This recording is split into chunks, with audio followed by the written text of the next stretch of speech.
अब यहाँ पर हम ब्राह्मण के संदर्भ में चर्चा देखेंगे। उसके साथ ही साथ ब्राह्मण के संदर्भ में मुख्य रूप से ब्राह्मण का प्रतिपाद्य जो है ये देखते हैं।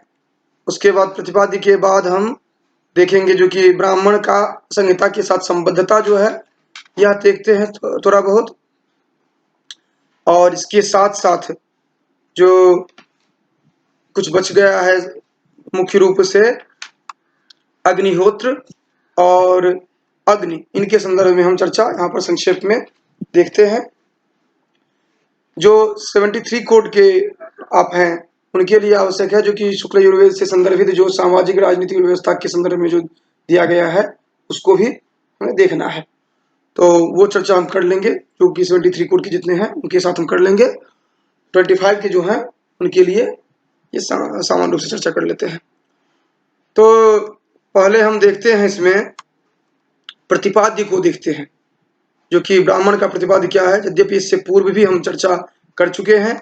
तो ब्राह्मण के प्रतिपाद्य में हम देखते हैं जो कि ये कहा गया है हेतु निर्वचनम निंदा प्रशंसा संशयो विधेय परक्रिया पुरा कल्पो व्यवधारण कल्पना उपमानम दशेति तो विधयो ब्राह्मण से तु, ये सावर भाष्य में जो ये कहा गया है और उसी के आधार पर हम यहाँ पर देख रहे हैं जो कि हेतु के संदर्भ में जो उदाहरण है वो आप लोग ध्यान में रखेंगे। जैसे हेतु का उदाहरण यहाँ दिया गया है तेन ही अन्नम क्रियते। हेतु कर्मकांड से संदर्भित किसी विधि के संदर्भ में कहा गया है जो कि उस विधि के अंतर्गत उस विधि को करने के लिए उसकी पृष्ठभूमि में जो निहित कारण है इसको बताता है हेतु। तो इसीलिए और इस हेतु को भी ब्राह्मण स्पष्ट करता है। ब्राह्मण ग्रंथ विषय वस्तु ब्राह्मण के प्रतिपाद्य जो है वो हम देख रहे हैं। तो यहाँ पर हेतु जो है वह क्या होता है कि कोई विधि करने के लिए कहा जाता है अगर तो क्यों कहा जाता है तो उसके अंतर्गत जो निहित कारण है उनको बताता है। जैसे कि उदाहरण दिया गया है तेन ही अन्नम क्रियते, यहाँ पर जो बताया गया है जो कि सूपेन हवनम करणीयम जतो ही तेन अन्नम क्रियते। सूप के द्वारा हवन करनी चाहिए क्योंकि उसके द्वारा अन्न जो है वह तैयार किया जाता है। और यहाँ पर सूप का हवन करने के कारण के रूप में बताया गया है। अर्थात कुल मिलाकर के यहाँ पर तो एक संदर्भ केवल दिया गया है क्योंकि हम देखते क्या है कि जब कहा जाता है जो कि अग्निहोत्रम जो या सुरकामा या अन्य कोई उदाहरण दिया जाता है वाक्य तो हम उसको जानते नहीं तो हमें हमारे लिए लगता है कि ऐसा कैसे हो सकता है। तो वहां पर उसका जस्टिफिकेशन भी ब्राह्मण ग्रंथों में प्राप्त होता है जो कि ये ऐसा क्यों कहा गया है। उसके बाद निर्वचन के लिए कहा गया है जो कि उसकी व्युत्पत्ति बताते हैं। जैसे तद्दध्नः दधित्वम, उदाहरण केवल आप लोग एक करके ध्यान में रखिए और उससे अधिक आवश्यकता नहीं है। तद्दध्नः दधित्वम, फिर उसके बाद है हेतु निर्वचन, उसके बाद निंदा जो कि जो अनुचित कार्य है जो अनुपादेय है उसकी निंदा की गई है, जो उपादेय है उसकी प्रशंसा की गई है। तो कहा गया है अमेध्या वही माशाह, याग दृष्टि से मांस जो है वह अनुपादेय है, इस तरह बताया गया है। तो निंदा, फिर प्रशंसा, याग दृष्टि से जो उपादेय है उसको उसकी प्रशंसा की गई है। जैसे कि उदाहरण के लिए वायुर्वै क्षेपिष्टा देवता, इसका केवल जो अलग अलग है इनका उदाहरण केवल आपको ध्यान में रखना है। अगर मान लीजिए कहा जाता है जो कि वायुर्वै क्षेपिष्टा देवता तो वहां पर अर्थवाद का उदाहरण बनता है या फिर इधर प्रशंसा का उदाहरण बनता है, ये आपको ध्यान में रहे।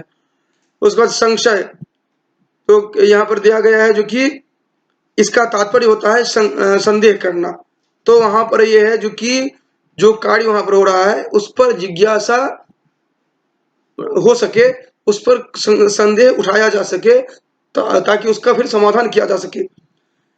इसी तरह फिर विधि देखते हैं। विधि के संदर्भ में आप विस्तार पूर्वक वहां भी देख चुके हैं। लाक्षवास्कर कृत जो अर्थ संग्रह है वहां पर विस्तार पूर्वक आपने देखा है। उसके बाद पराकृति या पराक्रिया जो कहते परिक्रिया जो कहते हैं उसमें क्या होता है जो कि दूसरे के कार्य जो है उनको बताया जाता है। माशानामेव मह्यम पद्यति, इस तरह करके जो उदाहरण प्राप्त होता है ये प्रक्रिया का उदाहरण है। यहाँ पर विस्तार पूर्वक हम नहीं जा रहे हैं, इस कारण से हम केवल सामान्य उदाहरण ही केवल इसका देख रहे हैं और इसके विस्तार में जाने की हमें आवश्यकता भी नहीं है परीक्षा की दृष्टि से। अगर विस्तार में आपको जाना हो तो फिर ब्राह्मण का प्रतिपाद्य आप बैठ करके आराम से देखिए। फिर पुराकल्प है। पुराकल्प के अभिप्राय ये कहा गया है जो कि प्राचीन आख्यान आदि जो है उनको यहाँ पर ये भी यहाँ पर प्रतिपाद्य के रूप में है। उसके बाद व्यवधारण कल्पना, यहाँ पर कह रहे हैं विशेष प्रकार का जो निश्चय किया जाता है वह भी यहाँ पर विषय वस्तु के रूप में स्वीकार किया गया है। फिर उपमान जो है ये आचार्य सवर स्वामी इसका उदाहरण तो नहीं दिए हैं, किंतु वहां पर छंदो उपनिषद का उदाहरण प्रस्तुत करते हैं। उपमान का वही अभिप्राय है जो उपमान का अर्थ आप समझते हैं प्रमाण के रूप में, वही उपमान का अर्थ यहाँ भी है।